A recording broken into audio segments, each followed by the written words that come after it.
오늘 말씀은 여러분들이 너무나 잘 아는데 굉장히 은혜스러운 말씀이니까 잘 들어주시면 좋겠습니다.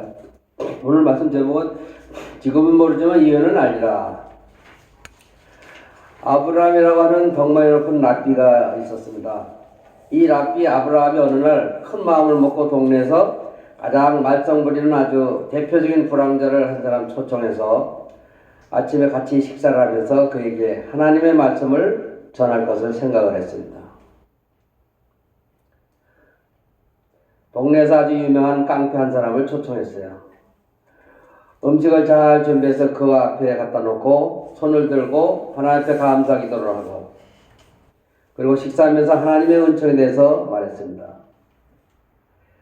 이런 은혜로운 말씀을 했는데 이 깡패가 식사하다 말고 화를 벌컥 내면서 이렇게 말했답니다. 은총이란 없어요. 하나님은 나를 한 번도 사랑해 본 일이 없어요. 나는 사랑받은 일이 없다고요.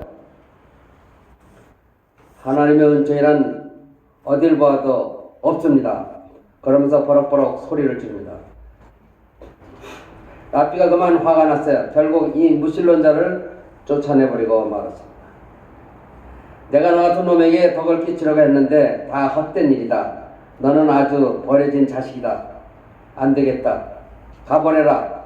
이렇게 말하며 그를 쫓아내고 말았습니다. 그날 밤에 기도하는 가운데 하나님께서 나타나시어 말씀하셨어요.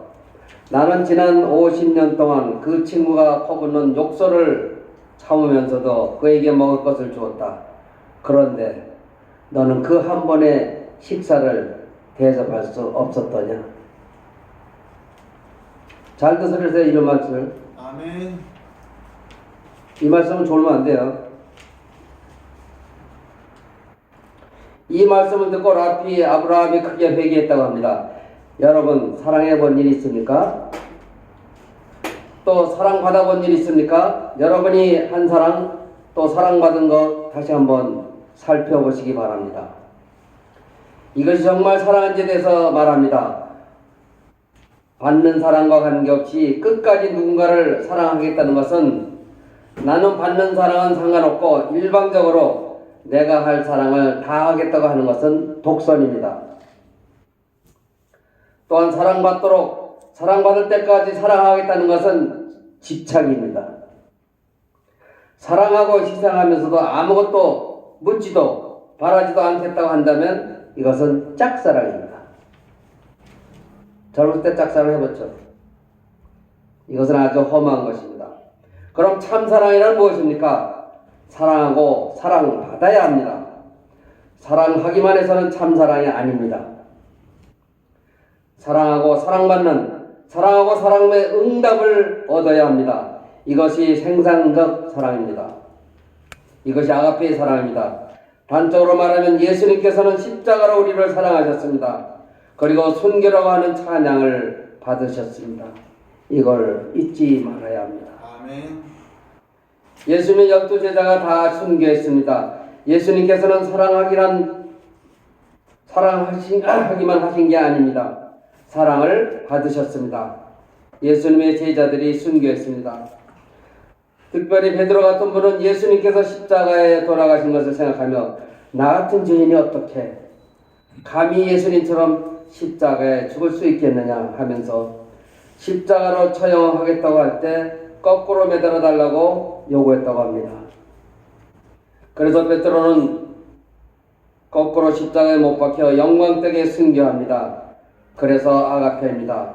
그래서 참사랑입니다. 참사랑은 십자가로 사랑하고 순교로 보답을 합니다. 십자가로 사랑하고 순교로 찬양을 받습니다. 이것이 완전한 아가페 사랑의 속성입니다. 이것을 잊지 말아야 합니다. 우리가 쉽게 생각할 때 사랑은 그저 희생하는 것, 주는 것, 바라지 않는 것이라고 하지만 그것은 낭만입니다. 사랑은 반드시 응답이 있고 열매가 있으며 보답을 얻어야 합니다. 거기까지 가는 것이 온전한 사랑의 속성입니다. 오늘 본문에 보면 예수님께서 십자가를 지시기 바로 몇 시간 전에 성찬식을 하십니다. 십자가를 지시기 며칠 전이 아닙니다. 바로 몇 시간 전입니다. 오늘 저녁에 성찬식을 하고 내일 아침에 십자가에 돌아가십니다. 그런 것을 알고 계시면서 예수님께서는 마지막으로 제자들과 함께 유월절 잔치를 여시고 성만찬을 잡수십니다. 거기서 성만찬 예식을 행하십니다. 이 얼마나 중요한 시간입니까? 그런데 오늘 본문에 보면 알다가도 모를 아리송한 이야기가 있습니다. 제자들이 발을 씻지 못하고 유월절 잔치를 먹게 되었거든요. 그래서 예수님께서 제자들의 발을 씻기신 사건이 여기 본문에 있습니다. 어찌 이런 일이 있을 수 있을까요? 유대 사람들이 살던 지역은 본래가 사막입니다. 주로 신는 신발이 샌들입니다. 슬리퍼처럼 바닥만 입고 끈으로 매는 것입니다. 그래서 하루 종일 돌아다니다 보면 온 발이 아주 먼지투성이가 됩니다. 그런 거로 저녁에 집에 들어올 때 이스라엘 사람들은 반드시 손발을 씻어야 하는 것이 규례입니다. 손발을 닦고 그 다음에 식사합니다. 이것이 유대 사람들의 규례입니다. 이것이 전통입니다. 그런데 어떻게 해서 발을 씻지 못하고 저녁 식사를 하게 되었다는 말입니다.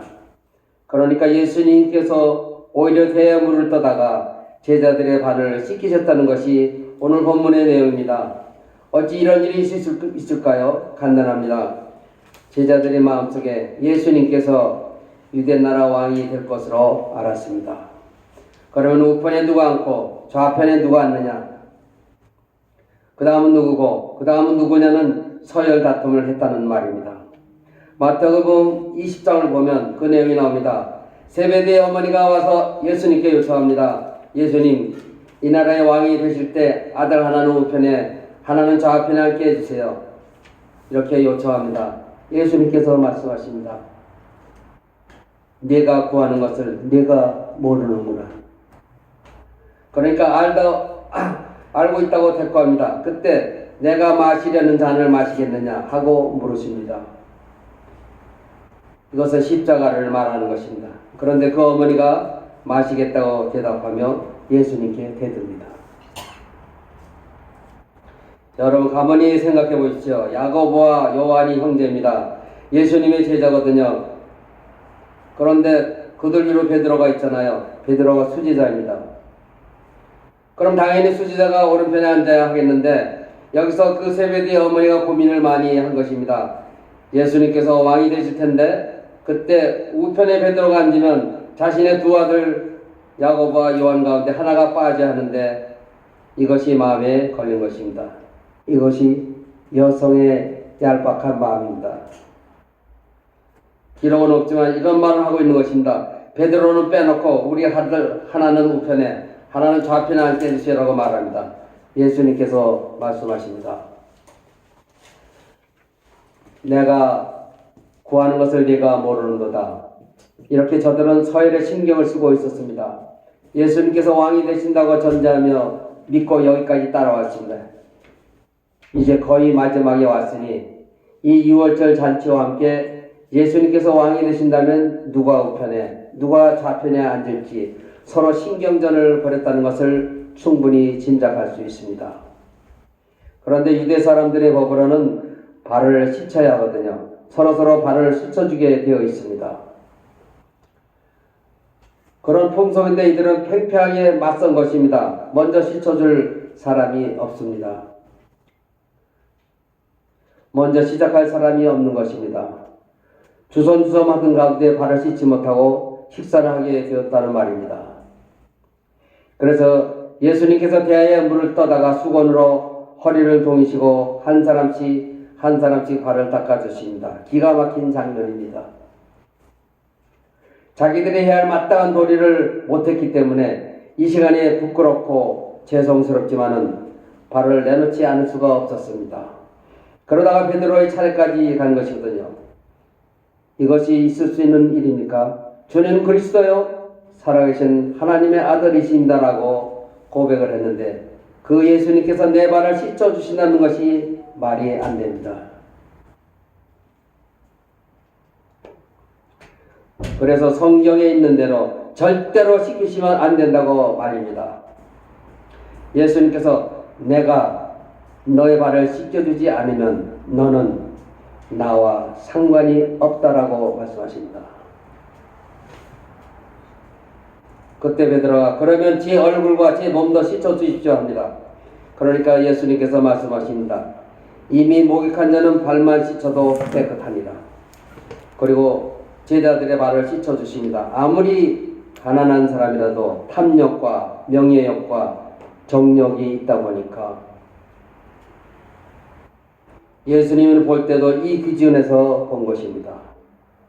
그러니까 예수님을 통해서 내가 출세하고 예수님께서 왕이 되시면 내가 한몫하고 이런 생각만 한 것입니다. 예수님께서 계속 십자가를 말씀하시고 자기 십자가를 져야 한다고 하셨지만 하나도 귀에 들어오지 않습니다. 제자들은 자기들이 예수님의 발을 씻어드려야 할 건데 못했잖아요. 기회를 놓쳤습니다. 오히려 예수님께서 제자들의 발을 씻기시는데 제자들은 할 말이 없었습니다. 부끄럽기도 하고 두렵기도 한 바로 그 시간입니다.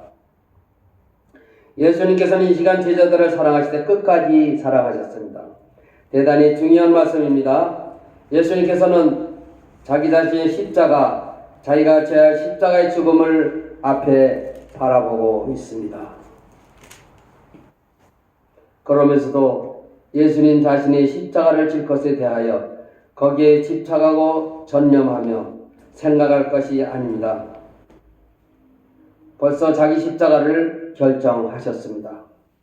아버지께서 내게 주신 잔을 내가 마시지 않겠느냐? 내 뜻대로 마옵시고 아버지의 뜻대로 하시옵소서. 벌써 결정해 놓으시고 지금 이 시간에는 제자들을 사랑하십니다. 십자가를 앞에 놓으시고 제자들을 사랑하시고 십자가를 지고 가시는 길에도 목을 놓고 울면서 따라오는 예루살렘에 있는 여인들을 바라보면서 말씀하신다. 나를 위하여 울지 말고 너와 너의 자녀를 위해서 울라. 예수님께서는 자신의 고통보다 그 앞에 있는 주님을 사랑하는 자녀들을 더 걱정하고 계십니다. 위하여 기도하고 있습니다. 그뿐만 아니라 오늘 본문에 가면 여기 가룟 유다가 있습니다. 가룟 유다가 거기에 있는 것을 알고 전설에 의하면 가룟 유다의 발을 맨 먼저 씻기셨다고 합니다. 그러셨을 것 같습니다. 그가 자신을 팔 것을 다 아시면서도 가룟 유다의 발을 씻고 계십니다. 이것이 예수님의 사랑입니다. 사랑의 본질입니다. 그리고 오늘 본문에 중요한 말씀하십니다. 지금은 모르지만 이후에는 알리라. 지금은 모르지만 이후에는 알리라는 것이 무슨 말씀입니까? 모르는 자를 사랑한 것입니다. 지금 모르는 자를 사랑하고 있는 것입니다. 이 뜻을 모르고 있습니다. 이 엄청난 신비와 능력을 다 모르고 정욕과 탐욕으로 그만 눈이 어두워지고 마음이 흐려져서 예수님의 그 거룩한 사랑을 알아볼 수가 없습니다. 예수님의 귀한 말씀을 바로 깨달을 수도 없습니다. 이런 형편없는 제자들을 앞에 놓으시고 지금은 모르지만 이후에는 알리라 하십니다. 이것이 무슨 말씀입니까? 지금은 모릅니다. 모르고 있는 자를 사랑하시는 것입니다. 아는 자를 사랑하는 것이 아닙니다. 응답이 있는 자를 사랑하시는 것이 아닙니다. 모르고 있는 자를 모르는 그대로 두고 사랑하신 것입니다. 이것이 예수님의 사랑입니다. 히브리서 12장에 십자가를 참으라 하는 말씀까지 있습니다. 십자가 속에 무한한 인내가 있습니다. 예수님께서 십자가를 지셨을 때 처음으로 하신 말씀이 하나님이여 저들의 죄를 사하소서 모르기 때문입니다 였습니다. 이 모르기 때문이라는 말씀에는 엄청난 의미가 있습니다. 모르고 하는 일은 책망할 수가 없잖아요. 모르고 하는 일을 저지할 수도 없잖아요. 문제는 모르기 때문이라는 것입니다. 그런 거로 사랑의 대상이 되는 것입니다. 그래서 알게 해야 하니까요.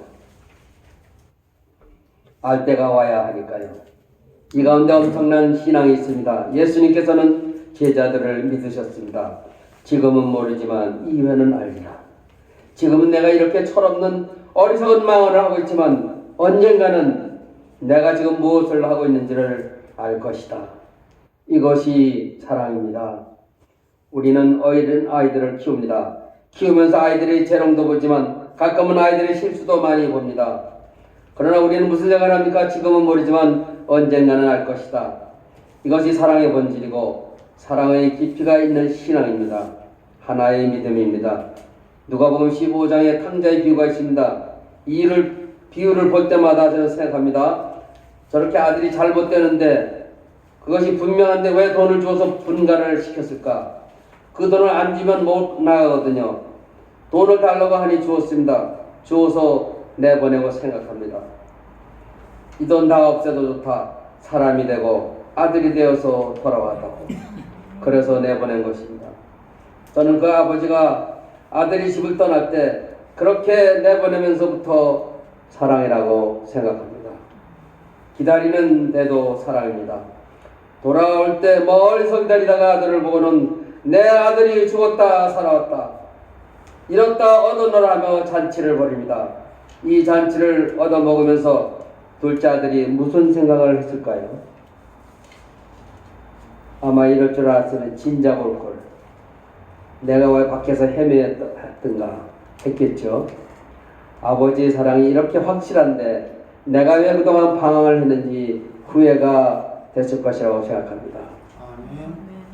참 사랑이란 생산적이고 생명적입니다. 사랑에는 반드시 보답이 있고 열매가 있습니다. 제자들의 마음속 깊이에 씨를 심어 놓으시는 것입니다. 지금은 모르지만 이후에는 알리라. 그러시면서 제자들의 발을 씻기셨습니다. 이것이 참 사랑입니다. 마침내 제자들은 뒤에 뉘우치고 회개하며 예수님의 참 제자가 되어 다 순교하는 응답을 하게 됩니다. 아멘. 오늘 본문 1절은 말씀합니다. 끝까지 사랑하시니라. 그 사랑은 믿음입니다. 현재의 사랑만이 아닙니다. 저 먼 미래까지 확실하게 믿고 사랑하는 것입니다. 아멘. 이후에는 반드시 알리라는 그 믿음이 결국은 열매를 거둬 제자들로 하여금 예수님 앞에 충성되이 순교하는 응답을 하게 됩니다. 아멘. 여러분 사랑에 피곤하십니까? 지치셨습니까? 다시 한번 생각하십시오. 지금은 모르지만 이후에는 반드시 알 것이라는 확실한 믿음, 그 속에 사랑의 본질이 있습니다. 기도하겠습니다.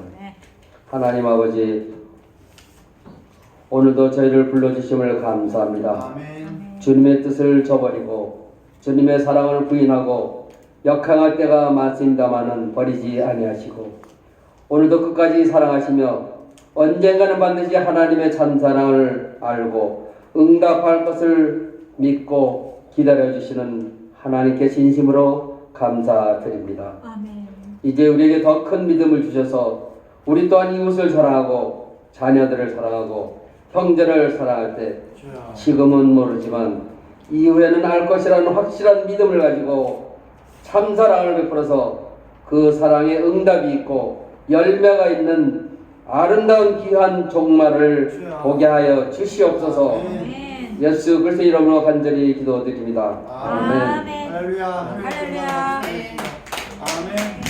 아유 진짜 너무 감동적인 말씀을 감사합니다. 이제 확인 장면이 나와서 특수하게